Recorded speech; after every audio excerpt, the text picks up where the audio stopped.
John Zombro, here with another episode, number 109 of the Lifetime Athlete Podcast.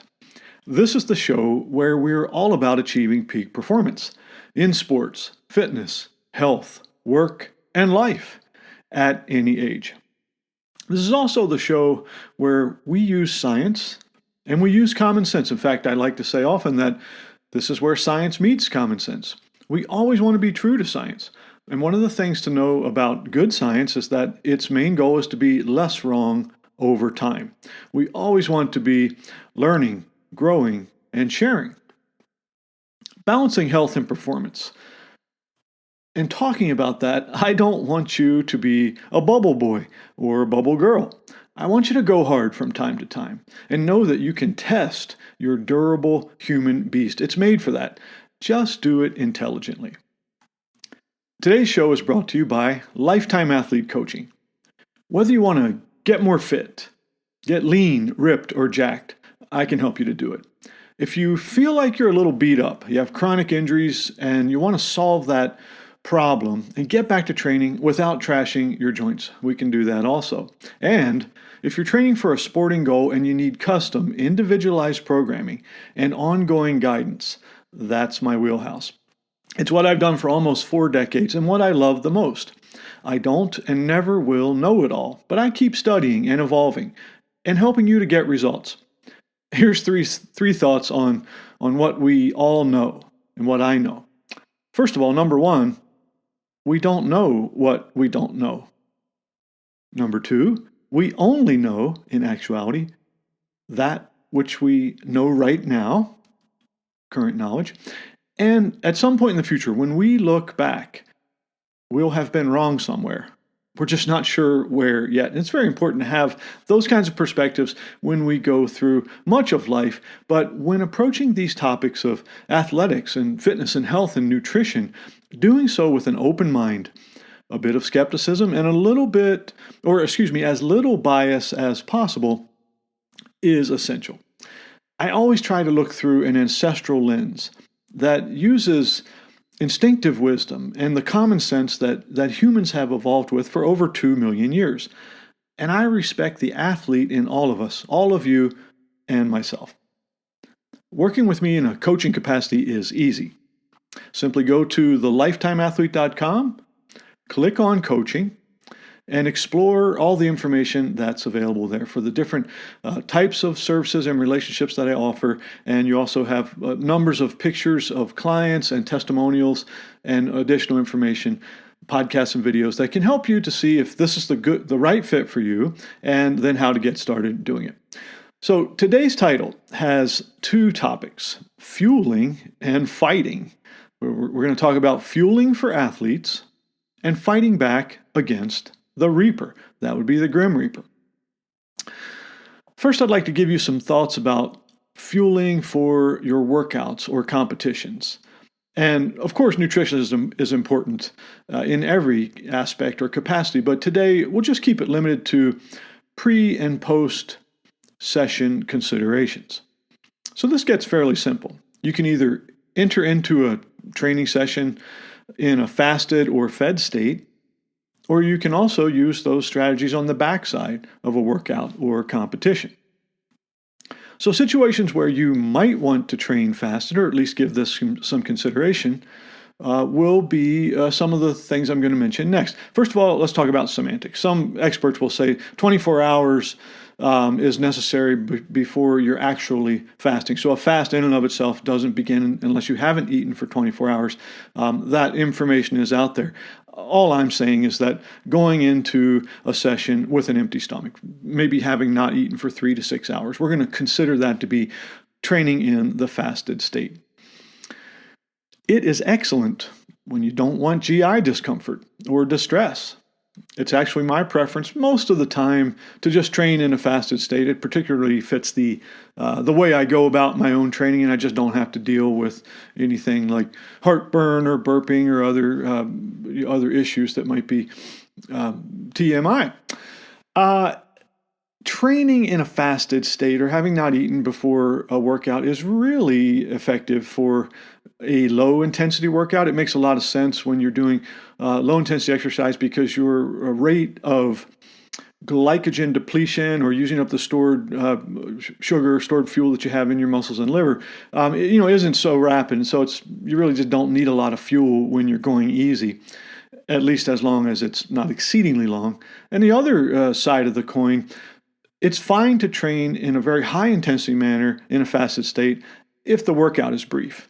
So you generally have enough stores on board that you don't really need to look at exogenous, or in other words, putting in more fuel sources before the session.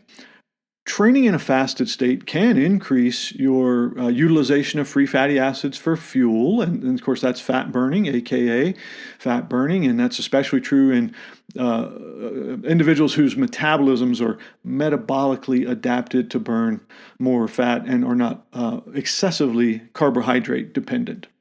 Some of that gets into the topic of metabolic flexibility, and I think I'll save that for another show, but just summing that up, you can train fasted probably much of the time, especially when you're going easy, or even if it's a tough session, not too lengthy. So how about when to train in the fed state? Well, I would say this. When you're doing a large volume of high intensity exercise, that's anaerobic exercise or glycolytic. We're burning up that glycogen because in order for us to produce enough ATP or energy to fuel our mojo, we can't do that with let's say oxygen and fat alone. We've got to tap into that stored nitrous a bit, and so sometimes we want to be fed for that if we're doing enough of that, or it really counts, let's say, or anytime you just want to spare your muscle glycogen. So there's kind of an art form to doing that, but having a little bit of circulating blood glucose will actually be used as a preferential fuel before you start tapping into your glycogen. But here's the trick on that. Timing is critical. You can get a problem known as reactive hypoglycemia, or in other words, if you eat a large carb bolus too far out from your exercise, when that metabolism switches up, you can actually produce quite a bit of insulin and then wind up with low blood sugar as you start your session and not feel very good. And so you have to experiment with that. So I would say, mess around with maybe a small, mixed macro meal about 90 minutes out. That could be kind of the smoothie, the type of configuration. Or a commercial product, although I'm not such a big advocate of overconsumption of processed foods. A little bit's okay, just not too much. Or look at a really small, primarily carbohydrate bolus immediately before your exercise session or during. And what that'll allow to happen is you won't really get that same blood glucose response, because once you start exercising, those GLUT4 transporters on your muscle cells will immediately start taking up the glucose. So they work as a disposal sink in many ways. And also, whenever muscle protein synthesis is your goal, let's say strength training, hypertrophy training, and you're going to be in the gym, you want to make the gains, brah. Well, having some extra circulating amino acids research has supported that that's a fairly good thing. I mean, you can certainly train without that and get most of the results, but when you're really looking at those 1, 2, 3%, there's a good reason to say, oh, well, I'm going to make sure that I'm training in a fed state and my pre-workout meal does have some protein in it. Now, moving on to post-workout fasting. So after a light or brief session, however you want to define that, what that means to you, there's no real need to immediately stock up on calories and macros. The body's just fine not doing that. And so for a lot of people who are in a weight loss focus, or they're really just doing some maintenance or fitness work, you don't always have to be chasing a meal following a workout. You can just fast. Here's the real trick, though. It probably should be temporary. Possibly only 1 to 2 hours following exercise, and particularly This will be true after a high intensity session. What that does, it tends to drive, it creates a fight or flight or stress situation in the body, sympathetic nervous system, high intensity work. And so we have an elevation of testosterone and human growth hormone, and some other hormones are getting shifted around. And hunger is actually temporarily blunted. It's very much a product of the adrenaline. And just using an ancestral example here, I like to look through that lens. This would be very consistent with the story I'm always talking about. You're sitting around the fire with your clan, and the saber-tooth rolls in. So everybody scatters and sprints and makes it up the tree. Hopefully, 100% of the group does that. That's a real exciting, high-intensity moment. You're not hungry right after that. It takes a while for things to calm back down and get into the parasympathetic or rest and digest mode. And so that's really the mechanism why you don't always need to eat right after high intensity workouts. Most people don't want to. And I suggest what others have proposed as the when principle. So you should eat WHEN, and that's when hunger ensues naturally. Makes sense, makes common sense, if you will, here at the Lifetime Athlete. Okay, so the last thing I'm going to say about post-workout fasting is never starve yourself. Exercise is a stimulus. It's also a stressor, one that we manipulate, but nonetheless, it is that. So, again, light fitness, no big deal. But if you do hard training, especially in the athlete who's doing it regularly, you need to be careful not to create the stress of starvation on top of the stress of training. And so post-workout fasting would be used wisely in that context. Now, and the final thing here is post-workout refueling. So anytime you're thoroughly depleted, probably again makes sense to refuel the body. So there's some clauses to consider here. Research supports that there really is a small but valid window for protein intake post-exercise, and that's especially true for the branched-chain amino acids, with leucine being primary among them, also valine and isoleucine, but leucine, Leucine, would be important for maximizing muscle protein synthesis to have that coming in post-workout fairly soon. And then we also look at the topic or the concept of glycogen resynthesis, or rebuilding those emergency sugar stores within our muscles and liver. It might actually be more necessary for repeat offenders. And I say that kind of jokingly, but someone whose training bouts of high volume or high intensity are quite frequent, and you're really in a hard training phase. It does make sense to get those carbs in that post-workout window, again, supported by science. And this is a little bit more true for people who have very carbohydrate metabolism. So in other words, someone who's often termed a sugar burner and really doesn't have metabolic flexibility, not really efficient at using fat for fuel. They really don't have too many options where they just need to get the carbs back in so that they don't have a hypoglycemic crash. So that's a health thing that we can address, but just looking at it, it's like, hey, most athletes probably want to get something in if they worked out hard enough and are doing it frequent enough. And so really we're talking about carbohydrates and protein here. That's really what exercise depletes or demands, and so should make up the initial focus. Obviously, we want some healthy fats in the diet, but they don't. There's not an immediate need for them as much so as would be for carbs and protein. So summing this up, experimentation is the key. Only you know what works best for you, and so through trial and error, you can figure this out. And I certainly encourage you to explore it. Look at your energy levels, how you feel, how you're performing. Look at digestion. Your palate, what do you like? How are you executing your workouts? How do you recover from them? And what kind of adaptations are you getting? So this is just one area where we can tweak how we train. We can, look at how we're recovering, but how we eat strategically does make quite a bit of sense. So that's most of what I wanted to say about fueling, at least for today. Now I get this fantastic opportunity to talk about, hey, let's fight against the Reaper. Let's fight back against the Grim Reaper. The Reaper is out there, He is coming for everyone. Eventually, he'll get all of us.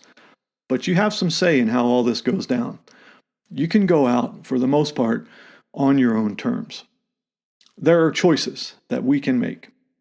We can choose to live a healthy, high-performing lifestyle and maintain wellness, fitness, athleticism over a potentially longer and certainly higher quality timeline.